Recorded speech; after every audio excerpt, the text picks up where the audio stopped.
Good morning. It is April 16th, 2017, Easter.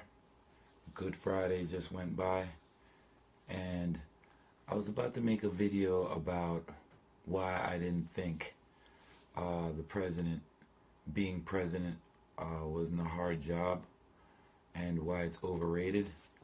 But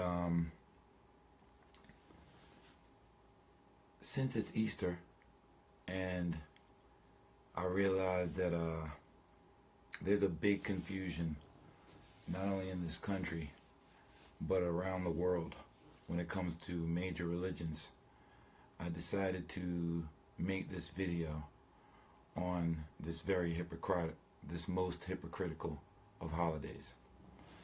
Now, this video will be to address the Christians, not Buddhists, Hindus, Muslims, or what have you. This one's specifically for the Christians, because Easter is a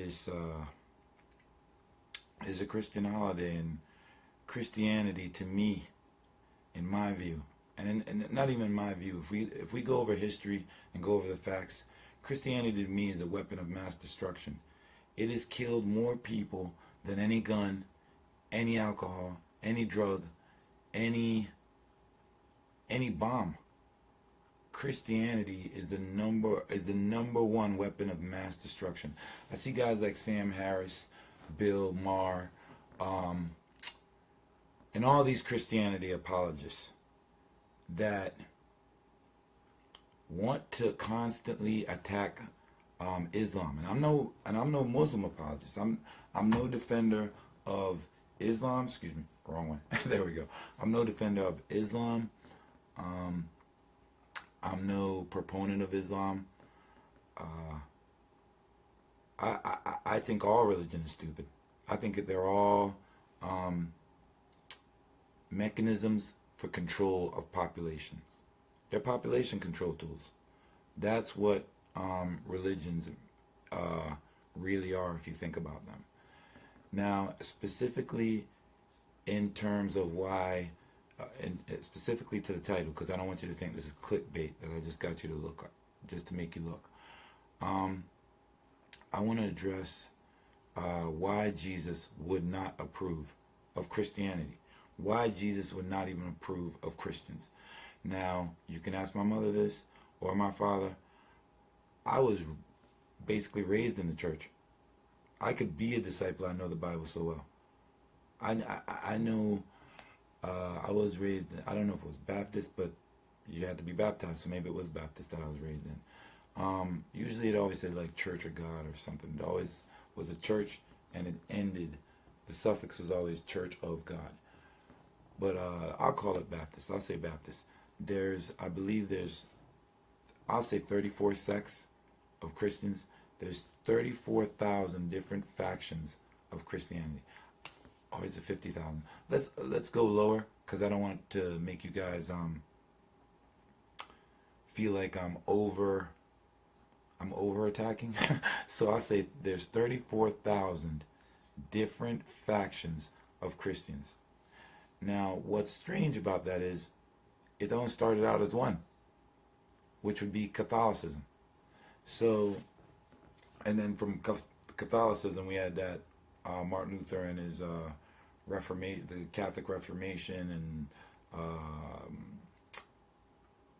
the establishing of the Protestants, and Calvinism, and things like that, things of that nature.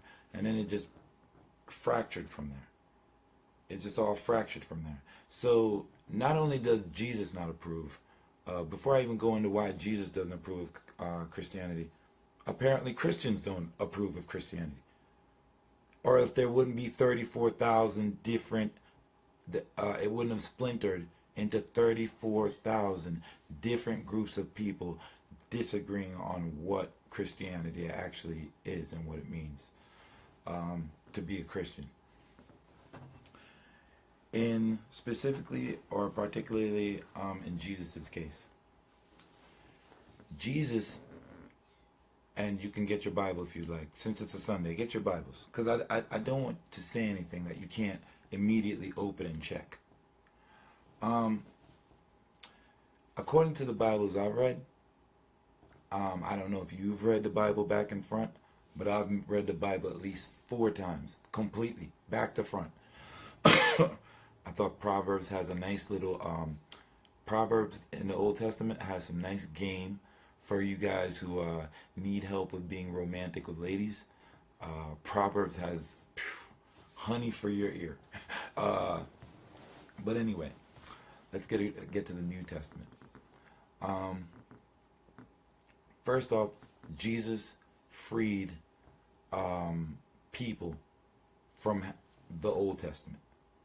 He completely freed people from having to adhere to the rigors of the 10 Commandments. That's the first thing. So once Jesus showed up, all of the Old Testament was to be discarded. It's not even supposed to be acknowledged, basically. Like, Jesus moved so far. That's the point of Jesus. That is the point of Jesus arriving in the first place. So the very fact that Christians like to refer to the Old Testament when it's time to get you to come out of your pocketbook during tithe time, notice that's not a New Testament thing that they can point to and says, Jesus says to tithe. That's Old Testament. They selectively use verses from the preachers, selectively use verses from the Old Testament to manipulate their parishioners into paying them. Look at Creflo Dollar. Look at all these prosperity preachers. Okay. So that's the first thing that I found very strange as I was coming up in the church. Why they would always tell us that Jesus freed us from the Old Testament, but yet would always refer to it whenever it was convenient, to a verse in the Bible whenever it's convenient. When it's time to discuss how humanity started, they'll go to they'll refer to Adam and Eve, as if that should even be a point to them at this point. Notice that Jesus didn't spend any time on how the world started, or how human society grew. If you'll notice, Jesus never spends any time on those subjects. He disregarded the Old Testament. Now, this is what's confusing with Christians. They love to say that the Bible is open for interpretation. Think about that. The Bible is open to interpretation. They are saying that God wrote the Bible and that God's words are basically open to interpretation. So this is my weirdness. This is what's weird. If that's the case, why would God give Moses 10 commandments? Because he wanted things to be open to interpretation? Why would God write a Bible? Because he wanted things open to interpretation? Why would God give us a brain? Oh, and then the Bible to close that brain, to close us to this rigorous instruction set that we have to follow, that basically counters being human that he made us in the first place. Christianity makes no sense. I know you need a comfort blanket because you fear death. I know you need a comfort blanket because you don't know how to handle grief. I know you need a comfort blanket because you don't know how to handle suffering, which should like trigger something in your head that, wait a minute. That means if life was ideal, there would be no Christianity. Christianity would have no relevance, would have no significance. It would basically disappear how Nietzsche wanted it to. But what Nietzsche didn't recognize, and this is where I surpass him. Yes, Mr. Nietzsche, I know you always thought that the white man was superior, but I'm about to school you in your own game and help you out with your own theory. Nietzsche thought that Christianity was a cultural thing. He thought it was something that people just were hypnotized by and enchanted by. But what Nietzsche didn't recognize, and what I recognized early on, is that Christianity is basically one of the pillars of capitalism. Once again, I'm free to use the Old Testament because I'm using the whole Bible to show you the hypocrisy of Christianity and why Jesus would definitely not approve. One of the things in the Old Testament, if you'll notice that when Nietzsche says that what he fails to recognize, that Christianity is a pillar of capitalism. If you notice in the Bible, Moses and the Promised Land, the story of how Moses frees the Israelites from Egypt, and then they go home invading countries, basically invading other people's countries, claiming that God gave it, promised it to them. I hear so many preachers say that they hear God talk to them. What does God sound like? What does Mary sound like? This is you telling yourself this. You're telling yourself, let's go conquer these people's land. Because to me, the story of Moses and the Israelites coming out of Egypt sounds kind of like the Pilgrims coming from Europe and taking over North America from the Native Americans. Call me crazy, but those two stories sound exactly alike to me. Very, very interesting, I thought, on that one. Now, when it comes to, and that's why Nietzsche was wrong about Christianity dying. As long as there's capitalism, capitalism needs Christianity. Without Christianity, capitalism could not survive. Notice that in every capitalistic country, what's the religion? What's the major religion in every major capitalist country? Is that coincidence? Like, this is why I know I'm the world's smartest man. No, I just notice things. I see things beyond their superficial level. And we've all been programmed from early just to believe in the skin. Just look at people's skin. Judge things on the outside, on appearances. When hello, life's more. You are not your You're not your outer features. You're not your outer features. Your outer features are for your environment. They're an adaptation to your environment. Your inner features are what you are. That time when you're by yourself, notice it's not your outside that speaks to you. It's your inside, your thoughts. So when people say, oh, Jesus or God told us to invade a country, why didn't God tell Jesus to command everyone to invade another country? I'm telling you, that Old Testament God, very suspect of him. Very suspect of him. I might even confuse him with a Caesar. Because he's a very, very violent God. They want to talk about God's a jealous God. Think about that. What kind of a God is jealous? He has human feelings when he's God? Or it's God, excuse me, with the he. Because that's another thing. Why would God need a gender? If God creates, why would the creator or ers need a gender? They can create other things. So that's another thing that I have a big problem with when it comes to Christianity. But back to you Christians and why Jesus wouldn't approve of this farce that you call religion. This farce that makes my mother now talk to me like a normal mother talks to a son. Every time I've got to hear, oh, well, Jesus will take care of it, son. Oh, well, pray, son. Well, let's pray for you. I can't go 5 minutes. My mother can't go 5 minutes with talking to me like a normal child. My whole life that's been like that. So I put this to the test. I said to myself, you know what?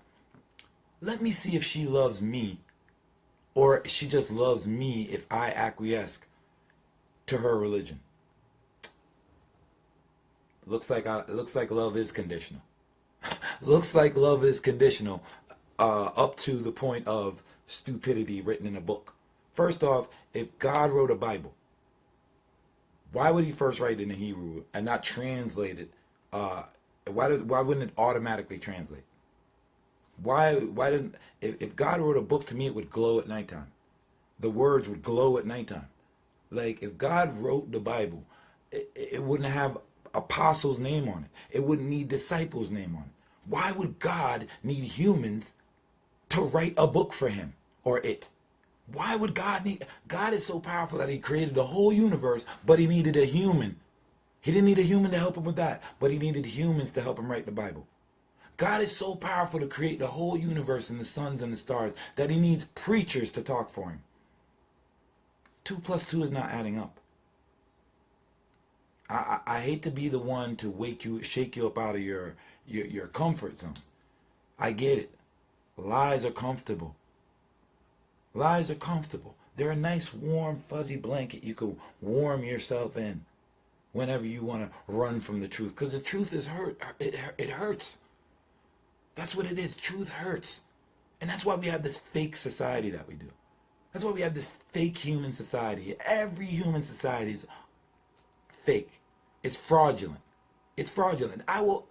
Any preacher, any theologian, any intellect, I am opening myself up to you to say, debate me for free in front of the public. That's how I know. That's how much I know I'm right. That's how much I know I'm right. I've got nothing but facts and mathematics to back me up. What do you have other than to say, oh, well, we can have faith. Faith in God and Jesus. Well, let me tell you about what Jesus would think about you real quick. Mr. and Mrs. Holier than thou people, always talking about, oh, let's judge the next person. That's the problem with Christians. They love to judge everybody. Even themselves. Well, I'm more Christian than that guy. Oh, no, you're not. I'm more Christian than you. Like, that's how churches run. Have you ever been a part of a church before? See how it goes. They're like a gang member. It's like gang members. Who's being more blood this week? Who's being more Crip? That's what Christianity is. It's a gang. You know what I mean? Here's another thing. If something happens with Christianity, the Pope will say there's an attack on Christianity as if he's calling for help. As if he's calling all Christians for help. My thing is, I thought you guys followed God. Why are you hiding? Why are you calling to other humans instead of going to God? Didn't you say God was all powerful? Like, I don't know. I guess you guys got that figured out. Another thing I noticed about these Christian countries, these Christian-dominated countries, they like to say they're separated from church and religion. I'll get to why Jesus doesn't like Christianity in a minute, but I'm rolling here for a minute. Well, if I'm going to attack, I might as well attack the whole thing while I'm taking care of this. Another reason why I've got a problem with religion. They say that there's a separation of church and state. That was a big idea of the Enlightenment back in Europe. That's what led to American society, is due to the Enlightenment. This period of time called the Enlightenment. There was this idea that there should be a separation of church and state. Really, that idea, I think, picked up after the 30 Years' War, and they had to sign an agreement. All these countries of Europe signed an agreement that they wouldn't fight over religion again. They didn't say, God help us, or God stop these wars. They had to sign a contract. You're being fed fairy tales. But you know it. You know what? You're human beings. You're smart enough to know this. You've just like allowed yourself to just... It's kind of like a dude with a girlfriend that he knows is cheating on him, but he keeps her and says, no, she's not. Because when you're in love, or irrational actually, you tend to choose not to see the obvious for your own, in order to cope. In order to cope with the trauma around you. And really that's what religion was in the first place. If you check Plato, Plato who wrote, he tried to hypothesize a perfect society, his version of the perfect society, and he called his a republic. Oh wow, that's funny. The United States is a republic. I wonder if we got the model from Plato. Who knows? I'm sure there was another guy who wrote a republic, or a model for a republic. But what Plato stated was, and this is over 2,000 years ago, pre-Bible. We're talking pre-Bible. Plato. Plato said that in order to create a proper society, a good society, the perfect and ideal society, he said that we have to give the people a human God. A human God. Now, do you know what the implications of that means? First, that means that there is no Jesus. Or at least not Jesus as a son of God. I do believe that there was a man named Jesus. I believe that he was if we're going according to the Bible, and if we just look past all the ridiculousness that they put in there, to the theater they add to it to make it, all those empty calories they add to it, and the icing and the glitter to make it all attractive. If we just focus on Jesus' actions in the Bible, Jesus was the world's most famous protester. He was the world's first famous protester. He was also a revolutionary. You never see Jesus in the Bible bowing down to Caesar or money. He's quoted in the Bible as saying, give Caesar's coin back to Caesar. So prosperity preachers, I don't know where they're getting it from, but that's devil. They'll get theirs. I don't even have to worry about them. They'll get theirs. Because remember, every time is already snapshots in time. Everybody's being evaluated and judged by their actions. So God will take care of the prosperity preachers when that time comes. Jesus also walks into a church, into a synagogue, and he sees gambling and all this stuff going on in the building. Now, the Bible said, one part of the Bible tells you, Jesus says to turn the other cheek, be good slaves to your masters, easier for a camel to get through that's about the rich man part, I'm sorry. But turn the other cheek and be good slave to your masters. Now, when he walks into the synagogue, if Jesus actually said that, he would have turned around and said, you know what? Let's turn the other cheek right here and be good slaves to our masters. But according to the Bible I read, and it might be different in the American version or the English version in England or wherever other Christian versions that you may have. But in my Bibles that I've read, the 4 times that I read the whole Bible completely, Jesus walks in this synagogue and flips out. Angry outburst. Gets up and starts flipping tables and starts tossing stuff. He tosses the place. That's what happens. Jesus tosses the place. Jesus does not like gambling going on and all this kind of stuff going on in the synagogue. So then I'm like, well, wait a minute. If I really compare the Christians and the behavior of the preachers of today, I would say that they're more Pharisee than they are the followers of Jesus. Here's another thing too.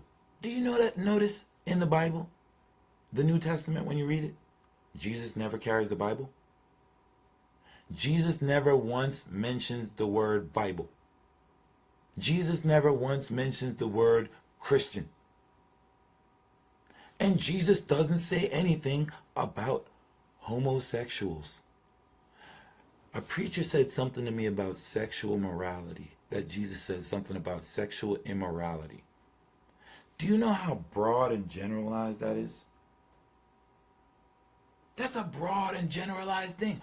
Why would Jesus care about who other people are having sex with? If he's already freed us from the 10 Commandments, which was about, You can't have sex before you get married and all that kind of stuff. It doesn't make sense. All of a sudden, he says, free us, you're free from the commandments, but here, let me give you some more commandments. I can catch you preachers in your lies all day, because all you do is double talk. And I just come with one fact. That's it. It's 2 + 2 = 4 every time. You guys love to say, oh, well, it's 4 this time, and it might be 5 that time, or even 6 if you want it to be, depending on how my mood that day. Like, Jesus doesn't go around attacking gay people in the Bible. Jesus does not go around attacking, saying that people should be Christians. Jesus never once mentions the word Christian. If anything, he says, or he doesn't even walk around carrying a Bible.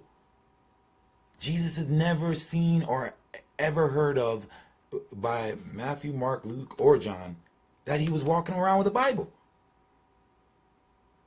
So what are you people doing as you go to church this Sunday morning?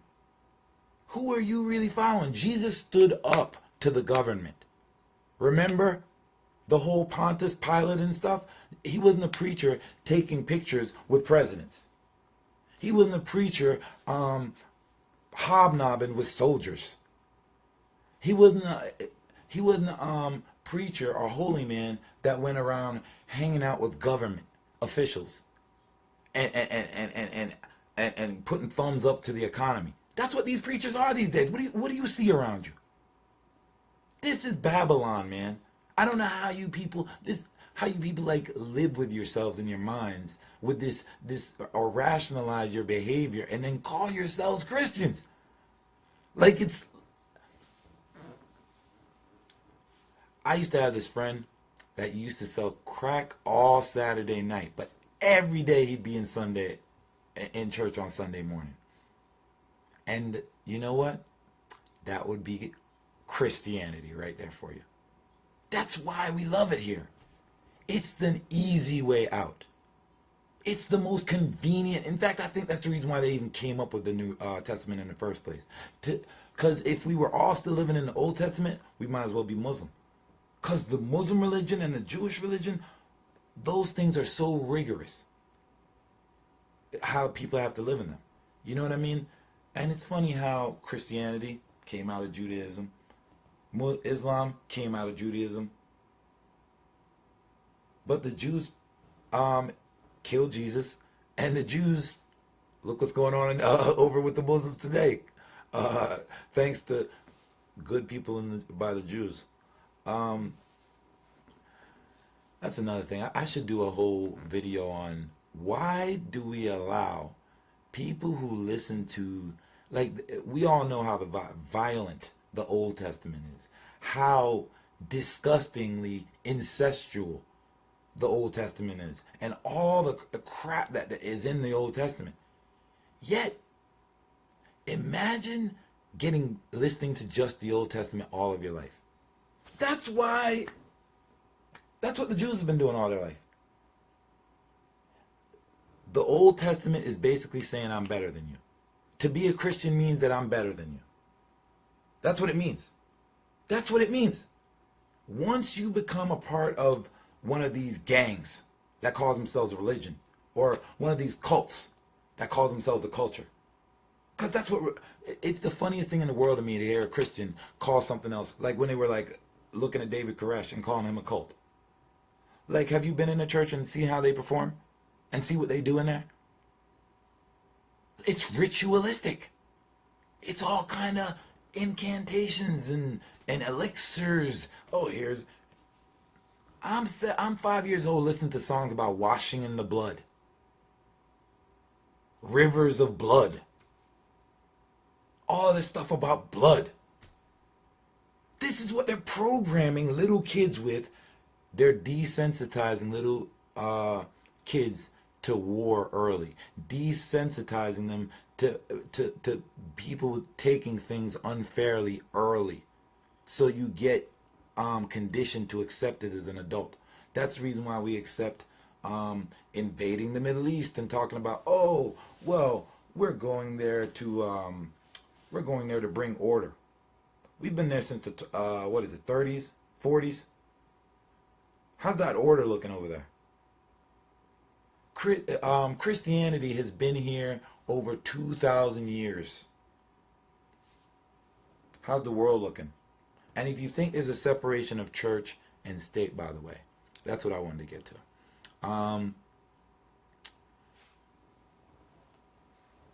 right, Donald J. Trump, what's his right hand on as he swears? What are presidents' hands on as they swear in to be president? That's a big separation of church and state, isn't it? Donald Trump, all the presidents, all the way up to Donald Trump, hands on the Bible, swearing an oath that they'll serve and protect the country. And I guess that just means the rich. That must be the country, because they're sure not serving and protecting us, the rest of us, the masses. No, you know what they give us instead? Instead of giving us our fair share, they give us religion. Napoleon is quoted as saying, if it wasn't for religion, the poor would have killed the rich a long time ago. And I've already made a video. Well, no, you know what? I didn't go in depth on it, but I've already suggested in a video as to why do we need the rich in the first place. What's their purpose? They serve no purpose but a negative, degenerative one on every society throughout history. There is no reason for rich people other than to be a cancer to society.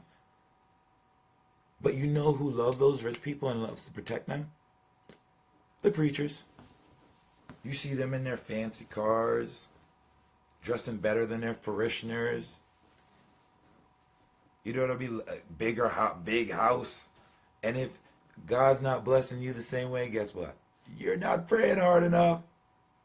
You're not getting down on your knees and begging hard enough. That's what it is too. Christians want you to believe that God created us to come down here and beg and worship him. Star power.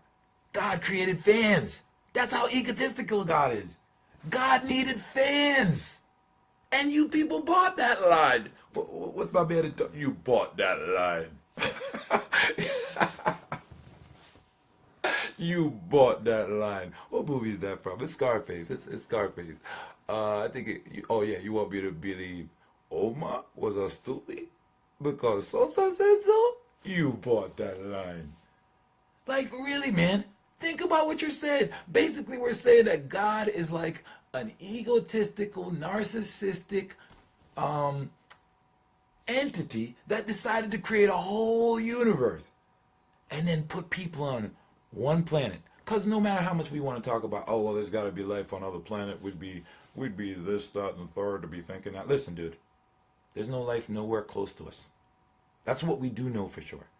For all we know right now, and in fact, this is fact, as of this moment and previously, the only beings that we know that exist in the universe are on Earth.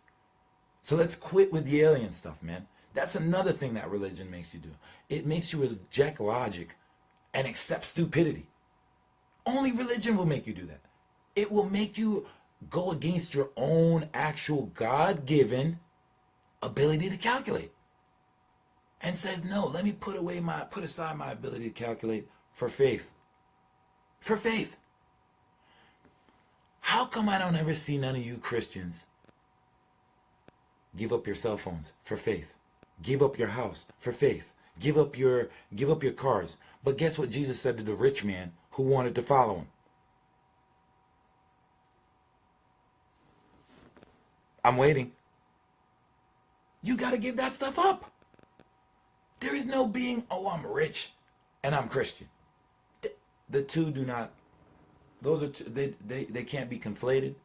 Those two are mutually exclusive.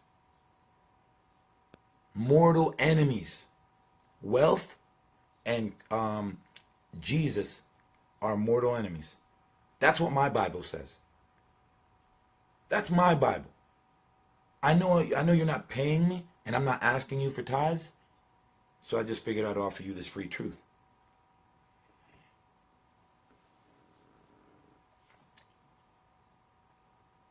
How could Jesus have died on Friday and arose 3 days later?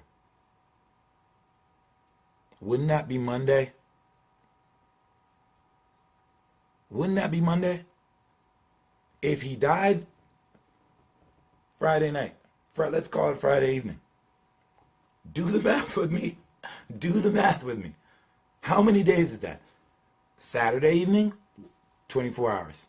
Oh, you know what? I'll even give you noon. Let's say Jesus died on noon on Friday. Saturday at noon, 1 day. Sunday at noon, 2 days. Monday. Come on, man. Like, the whole thing is fraudulent. And here's another thing. This is a mathematical truth. And you can, because remember, they always tell you in the movies, they always tell you throughout society while you were coming up, follow the money. Follow the money. I like to follow motive, but we'll call it following the money. Now we've already established earlier in the video that Christianity essentially or major religions essentially would not exist if it wasn't for suffering in the world, if it wasn't for poverty in the world, if it wasn't for disease in the world, if it wasn't for wars in the world. That's a fact. That's a fact. They would not exist without those things present. Whose interest do you think it is that these things keep going on? If I was a supporter of these things, you know how I'd fool you? I'd have these little charity programs that these churches do in these neighborhoods. I'd have the missionaries go over. But we all know how Africa worked out with missionaries, don't we? And we know how Native Americans did with the missionaries as well. But yet, both groups now accept Christianity. Christianity was never spread by God's word. Christianity was never spread by Jesus going around spreading it or the disciples going around and spreading it. Christianity was spread by the sword. Convert or die. That's how Christianity was spread. Convert or die. What does your history book says? You know what I mean? Like, we have this thing where a person can live like crap all their life, be the most evil, sadistic person all their life. And when they die, it's like some kind of mandate. It's a societal mandate. Everyone has to say something nice about this person or don't say anything at all. If the person was just a horrible scumbag all of their life, when they die, we're mandated to speak nice about them. You see it on Facebook all the time. You know what I mean? Someone dies and everyone just starts lying about them. I start reading the comments and I'm like, who are they talking about? That's not the guy I knew. This guy was a dirtball. But, you know what I mean? Like, they're all like his mom all of a sudden. Oh, he was such a good boy. My baby never did nothing to nobody. Stop it. But the reason why I bring that up is, I wonder if this is now history's written. We're seeing a whole bunch of good things about some really, really bad people. Really, really evil people. And to crystallize that point, I want to read a quote. Actually, one of my most favorite quotes. Because you know what I did? Because Christianity tells you not to read anything else. They want to shut you out from knowledge. They tell you don't associate with anyone if they're not Christian. Because they don't want you to know actual knowledge. So I decided to read beyond the Bible. You know what I mean? After I read the Bible 4 times, around that, I've also read a whole lot of other books.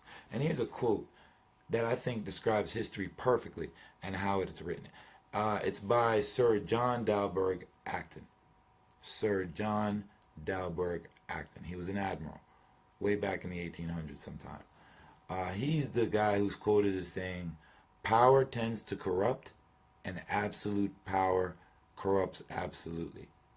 Now, they usually cut the quote off right there, but he actually has a whole nother sentence to that line. So I will continue to give you what Sir John de Burgh Acton said. Great men are always bad men. I will repeat what he says. I'll give you the whole quote altogether. And you can look this up on Google yourself. I never want anyone to take my word. That's another thing. I invite question. I invite suggestion. I invite probing. Unlike a religion who says, oh, why can't you just have faith? Why can't you just go along and not ruin our make-believe game? We're in make-believe. We're in La La Land. Don't ruin that, Jason. Now the complete quote is, power tends to corrupt, and absolute power corrupts absolutely. Great men are always bad men. Great men, the quote ends in, great men are always bad men. End quote. Sir John de Burgh Acton. Look it up. I don't want no one to think that, oh, Jay's just racist, man. He's always attacking this stuff about white people and this stuff. No, this is about, I don't care if you're white, black, Asian, I don't care what color you are. The world is stupid right now. Among all races, among all societies, the world is non-intelligent. That's not really a word. I heard Reza Aslan say it one time in reference to in a debate referencing Sam Harris. It's actually unintelligent is the proper word. But I just love non-intelligent, because that's, to me, perfectly describes human society. It is non-intelligent. First off, it's a fallacy to say that human beings are intelligent. It's a fallacy. We are actually stupid creatures. I watch my daughter run around and do her thing, and then I look like, you know what I mean? Like, kids actually have more sense than adults, actually, because they tend to need proof, while adults, you just got to tell them anything. You know what I mean? But kids are questioning. Adults have no questions. In fact, we tell the kids to stop asking us questions. Why don't you stop being human? Because once you tell a kid to stop being human, because we're naturally curious human beings, that's how we got to this point. That's how we created society, is through trial and error, and that trial and error started out with curiosity. Stop me when I'm lying here. You know what I mean? That's another thing. Stop me when I'm lying, please. You know what I mean? But we are so stupid coming up. What it turns out to be is that humans are capable of intelligence. We're capable of moments of intelligence. But are we an intelligent species? No. Down to Albert Einstein made stupid mistakes. He said stupid things, and we regard that as the biggest genius of the last 200 years. That's the guy we look at as the smartest man of the last 200 years. And he wasn't 100% intellectual. He did a lot of stupid things. A lot of non-intellectual, unintellectual things. So that's the first thing. We're not intelligent. So, and then you go into the whole we warp history. If you take those two things into account, along with everything else I've showed you on this video, Jesus never said anything about Christianity. Never once used the word Christianity. Never attacks homosexuals in any way.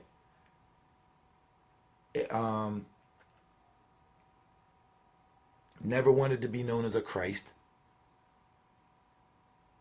You know what I mean? If we take those things into account, along with the fact that Jesus was a protester and a revolutionary against the power structures that be, you people are not following Christ. But I'll tell you who you are following. Judas. He loved silver and gold. You love silver and gold. You love flashy diamonds and shiny things, like a little animal or something. These are adults we're talking about here. Talking about silver and gold, shiny things. I love diamonds. I need diamonds for my wedding ring. Even though people are getting their hands hacked off for it, even though people are working in these horrible conditions over in Africa and in Guyana and all these places where all these mines are. You know what I mean? No wonder we got this lust for Mars, because that's what these places look like, that they have these people working in, dying daily so that they can deliver you your gold rings and diamonds for someone you love. No wonder your marriages aren't working out. They're doomed. You've already doomed yourself, and karma is paying you for what you deserve.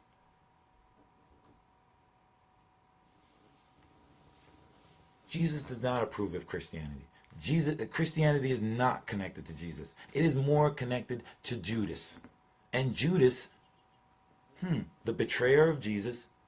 Why does Judas's name sound like Judaism?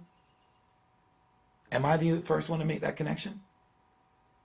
Why does the name Judas sound like Judaism? Spelled darn near like Judaism. Recognize what's going on in the world, people. You are watching a soap opera. My mom and I used to watch. That was my thing. I used to love sitting with my mom during summer vacations after we do schoolwork, after she'd work with me on my schoolwork, and I'd cut the lawn or help her wash the dishes or whatever we used to do. I used to watch soap operas with my mom, and I studied them. And guess what? As an adult, when I look around in society, we're in a soap opera. Society is not society. It's a soap opera. It's a deliberate, practiced and rehearsed soap opera. There's nothing real about it. The political system, fraudulent. Religion, fraudulent. The financial system, fraudulent. And all these things I can prove. And much more. Any institution in society you want to bring me, I can reduce it down right in front of you and show you how it's fraudulent. There is no one free in this country. White people dress like all the other white people. If you're free and we're all individuals, why is everyone dressing the same? Why is everyone talking the same? How's that possible? In a actually free society, shouldn't everyone be completely different? Or at least most? No, instead we have this thing where everyone's the same. Man, I'm telling you. Something's wrong. And you know what? We're beyond that. Society's a fraud. That's it. Society's a fraud. You're a fraud if you're a Christian. You're more like Judas. You don't protest against the government. You don't. You're not a revolutionary against the government. You don't believe in the evolution of the world. You don't believe in the world revolving. Where do you think revolution comes from? It's about advancing. It's about progressing. It's a progression. That's what evolution is. We've kicked our feet up and just accept that, hey, let's just be fans. God didn't, I wasn't born to be a fan, man. You weren't born to be a fan. You love your kids so much, but you want to raise them to be fans. Fans of frauds. I'd like to think I just proved it. That's all I have for this video. You enjoy the rest of your day. Wu-Tang is for the kids. Peace.